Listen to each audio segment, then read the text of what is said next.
Good morning. It is Scott Cullen. I'm the editor-in-chief of the Cannata Report. Friday morning here. It's time for Fridays with Frank. And Frank's got himself a special guest again this morning. Hey, Frank, how's it going? And I can't wait to hear who this special guest is. Well, good morning, Scott. I think you're aware that you are my special guest today.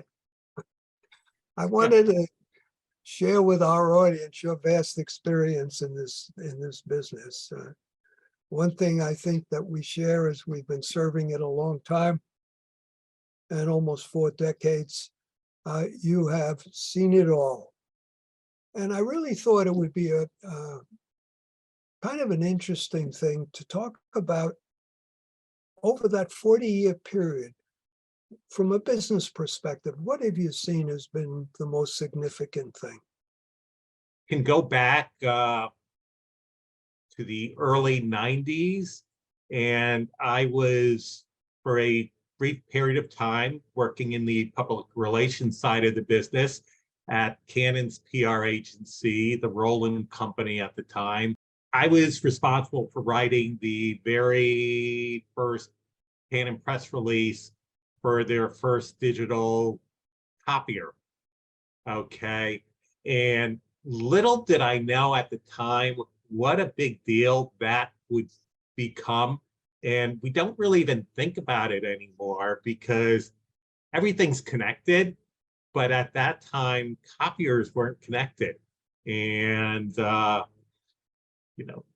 thought of that, connecting a copier to the network was just foreign to me, an outsider in the industry. I could imagine what it was. I think it was the same for the dealers.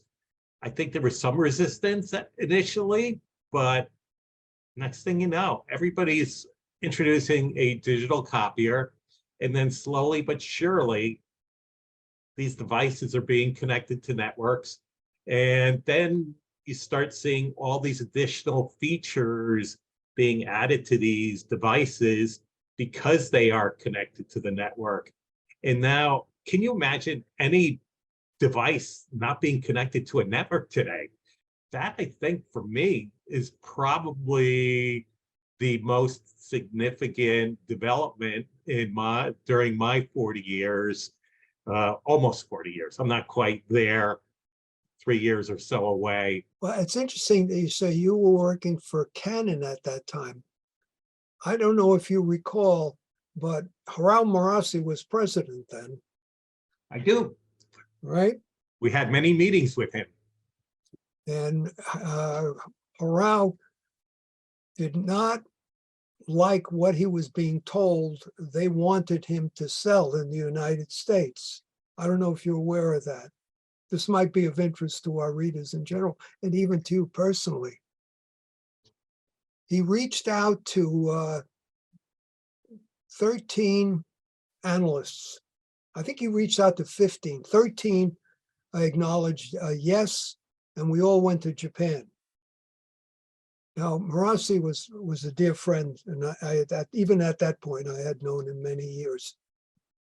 He sits me right next to the guy who developed what was called the 9030.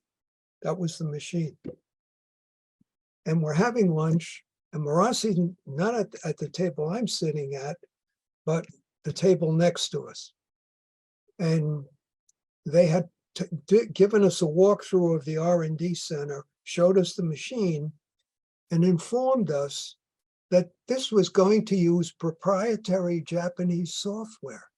They wanted the people in the United States to sell this. All of us are kind of looking at each other. Are these people real? Are they kidding? Nobody was saying anything. We weren't asked at that point. So we sit down, and the typical Japanese way, particularly at that time, is they'd fill your sake cup up real fast.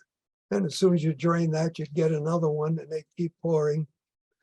And this gentleman, I'm sorry, I wish I could remember his name, said, "Frank-san, what do you think about Canon in the United States with the 9030?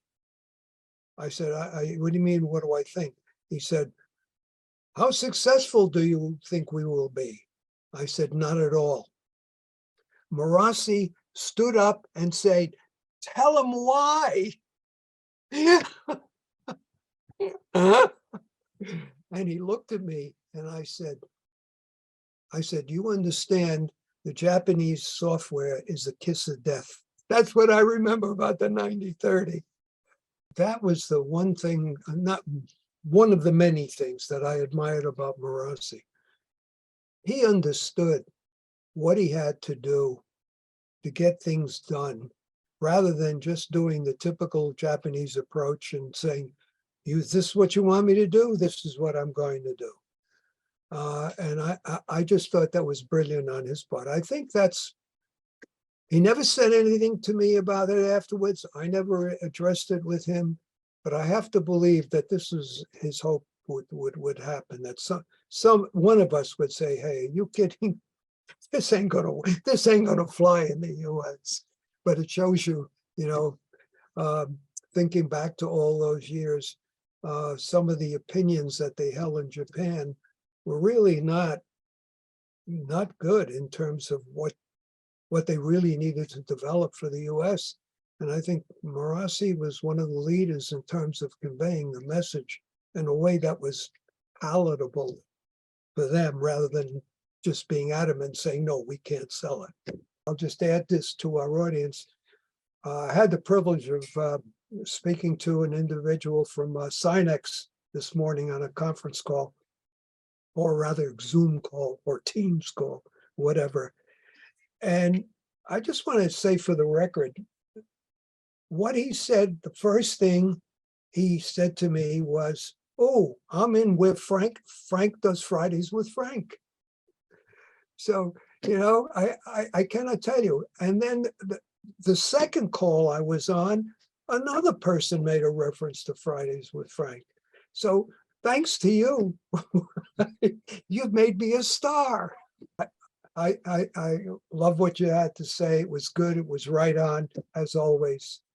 That's our story for today. Thanks for having me, Frank. You got it, pal.